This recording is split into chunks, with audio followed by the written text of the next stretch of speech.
And then there's a second book, which is Heroes of the Forgotten Kingdoms. Yep. There's a second book, Heroes of the Forgotten Kingdoms.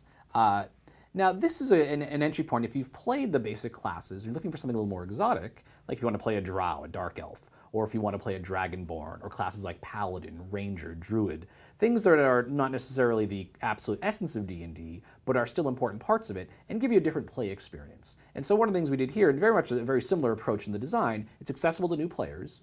They sit alongside the options we've created before, but they give you new twists and new experiences for playing those classes. Like, for example, the Druid on Player's Handbook 2 is a controller, so he's a little more like a wizard. He's good at casting spells to entangle his enemies, hurling balls of fire, very similar things to like a wizard-type character. The Druid in this book is a leader. He's more of a caretaker.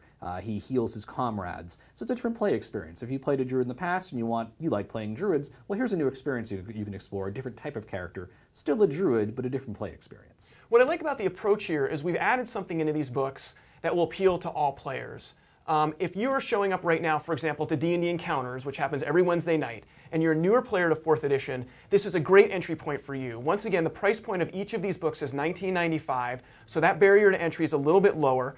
The amount of content in the book is a little more manageable, so you're not getting the whole meal at once. You're getting to kind of sample in pieces. Well, at the same time, if you're an established player, the new builds are so cool. So even if I play, to your point, the Druid today, and I've been playing D&D since its inception, I might want to play this new Druid build because of what it offers. It's so different.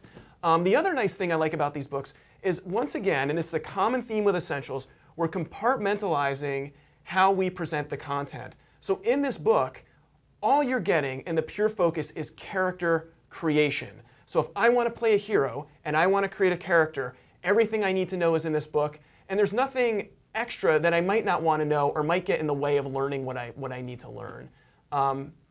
So where are all those other rules, and where do we go from here?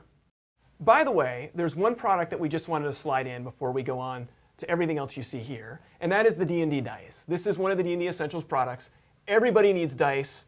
Not a whole lot more needs to be said here. The same dice you've always played with and loved, the dice you need to play the game, build your characters. Dungeons & Dragons dice right here, also releasing in September. Now, let's go on to the next rules-oriented book. The Dungeons & Dragons Rules Compendium. So we just talked about the 2 Heroes books, and in those books is everything you need to create a character and to play a character. But what about the mechanics of the game? If you're dazed, if you fall down, if you want to climb a wall, if you want to eat a rock, what are the rules for those actions and activities? They're in this book, and Mike, I'm going to have you talk a little bit more about it. Yeah, so the great thing about the Rules Compendium book is that it's the one-stop reference for everything you need to know about the core rules of D&D. You know, it covers all the conditions, like you mentioned. If the DM isn't sure, well, hey, how does this action work, or how should I, adjudicate the situation? It's all here as far as advice, concrete rules. It's a great reference to both players and DMs. And the great thing is, and even in designing and working in the past few months, and we've finally had copies of this book come into the office, it's been great to know that there's one place to go for all the rules. I don't have to hunt through my Player's Handbook 1, my Player's Handbook 2, or anywhere else. It's all right here. Early on, Mike and I talked about 2 purchasing paths for D&D Essentials. One path is for that D&D fan who wants to play the hero. They want to play the fighter. They want to play the cleric. They want to play the druid. That next path is for the storyteller, or, as we affectionately refer to them, the dungeon master. Now, the Rules Compendium that we just showed you sort of fits into both of those paths. A player might want to know some of the nitty-gritty of the rules. The dungeon master needs to know the nitty-gritty of the rules.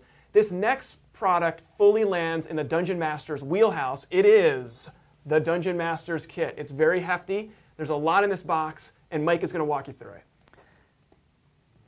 Yeah, the really exciting thing about the DM's kit is, like we talked about before, is the all-in-one nature of the Essentials products. So the great thing about this, it's obviously the box, comes a lot inside of it. There's the Dungeon Master's book, which really focuses on the art of being a Dungeon Master. Like Paul mentioned, the Rules Compendium gets the nitty-gritty details and mechanics down. The Dungeon Master's book really focuses on how to be a good DM, how to build compelling adventures, how to build an interesting campaign, how to keep your players entertained, and how to threaten them with deadly monsters and vicious traps. Now, so that's a booklet you get that comes within the box. It's 6x9 format. There's also a 2-part adventure. There are 2 adventure booklets that sort of show the DM, here's an adventure you can play, gives a good model to show off how to build encounters, how to build an interesting plot, and it's playable right out of the box. So if you've played through the adventure in the starter set, this is the logical next step to take.